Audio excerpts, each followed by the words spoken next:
네, 오늘의 주제는 인구수 1억 명을 돌파하고 있는 황금 세대를 맞은 베트남이 본격 저출산이 시작된다는 내용을 다뤄볼 건데요. 요즘 베트남이 경제 성장률이 굉장히 빠르고 기대되는 나라 중에 하나잖아요. 그 이유가 바로 2023년도에 인구 1억 명을 돌파했었죠. 그런데 이런 베트남에서 놀라운 뉴스가 또 있습니다. 바로 출산율이 점점 줄어들고 있다는 사실이에요. 오늘은 그 이야기를 해보려 합니다. 한국과 베트남 연령대별 인구수 비교 차트를 보시면 고령화인 우리나라는 젊은 층이 굉장히 낮은 것에 비해 베트남은 30대 이하 인구수가 굉장히 많죠. 베트남은 30대 이하 인구가 전체의 60% 이상을 차지하고 평균 연령이 약 32세로 굉장히 젊어서 경제 성장에 굉장히 유리한 나라입니다. 베트남은 2013년 인구 9천만 명을 돌파한 지 10년 만에 1억 명으로 인구가 증가했다. 세계에서 15번째로 인구가 많은 국가가 됐다. 베트남은 많은 노동력이 있고 경제를 발전시키기에 유리한 조건을 갖추고 있어 외국인 투자자에게 매력적인 나라이며 인구 70%가 생산 가능 인구인 황금 구조 시대를 맞이했다. 첫째, 젊고 활기찬 인구 구조. 약 1억 명에 가까운 인구 중 대부분 노동 가능한 연령대입니다.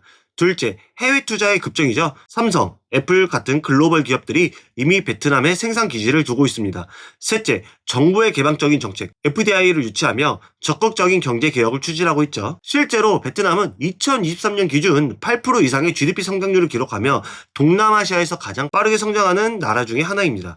세계은행과 IMF도 베트남 경제의 미래를 매우 긍정적으로 보고 있는데요. 전문가들은 이 젊은 인구 구조가 앞으로 20년 이상 지속적인 성장을 가능케 할 거라고 분석하고 있습니다. IMF, 베트남 경제 2024년 6.1% 성장 전망, 도전 속에서도 회복세. 국제통화기금은 최근 보고서를 통해 베트남 경제가 2024년 6.1% 성장할 것으로 전망했다. 이는 2023년 예상 성장률인 5%에서 상승한 수치로 출과 관광업의 회복, 확장적 재정 및 통화정책의 효과가 본격화될 것이라는 기대를 반영하고 있다. 24년 올해도 엄청난 성장률을 기록할 거라는 건 이미 기정사실이죠. 이러한 기반에는 베트남의 교육열과 해외 유학 등 굉장히 적극 투자하고 있는 문화에서도 확인이 가능합니다. 2023년 약 15만 5천 명의 베트남 근로자가 해외로 나갔으며 약 65만 명의 베트남 근로자가 해외 근무를 하고 있다고 합니다. 베트남 정부는 인재를 양성하여 해외로 노동력을 추출하는 것에 적극적이며 이를 위한 글로벌 인재를 양성하는 정부 대책도 다양하게 전개하고 있습니다. 코트라의 2023년 베트남 IT 산업정보 분석에 따르면 베트남의 IT 인력은 약 56만 명으로 추정되며 매년 베트남 대학에서 IT 분야 전공학생 5.7만 명 이상이 IT 인력 시장으로 나오고 있다고 합니다. 이제 베트남은 단순히 저렴한 생산 기지를 넘어 IT, 스타트업, 서비스 산업까지 확장하며 고부가 가치 경제로 전환하고 있습니다. 최근 저의 영상 중에 베트남 유학생과 인터뷰한 내용이 있는데 베트남 유학생 대부분 IT 분야에 굉장히 많은 관심을 가지고 있다고 합니다. 젊은 세대는 교육 수준도 점점 높아지고 디지털 경제에 대한 이해도도 높아지고 있죠. 앞으로 IT 강국으로 떠오를 확률이 굉장히 높습니다. 그러나 웃을 수만은 없는 부분이 있습니다. 바로 이렇게 인구는 늘어나고 있지만 출산율은 계속해서 떨어지고 있다는 거예요. 통계에 따르면 베트남의 출산율은 2023년 처음으로 출산율 1.96명으로 한 여성당 평균 2명 이하로 떨어졌습니다. 출산율은 2.1명 이하라면 자연 인구 증가를 유지하기 어렵다는 뜻인데요. 이제 베트남도 경제 발전이 빠르게 성장하면서 한국과 비슷한 길을 걷게 될 거란 추측이 굉장히 많습니다.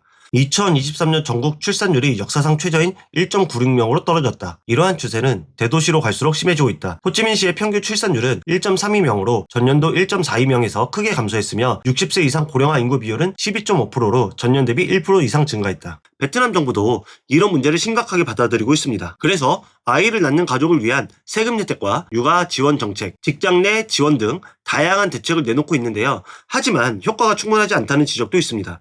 결국 이 문제를 해결하려면 무엇보다 현대 베트남인들의 생각과 문화가 바뀌어야 한다는 의견이 많아요. 보건부는 2024년 12월까지 인구 및 개발 정책으로의 전환을 목표로 하는 인구법 초안을 제출할 예정이며 이를 통해 베트남은 저출산과 고령화 문제를 해결하고 인구 문제에 대한 종합적인 접근을 추진할 계획이다. 곧 베트남에서도 저출산과 고령화에 대한 어떠한 행보를 해갈지 발표된다고 합니다.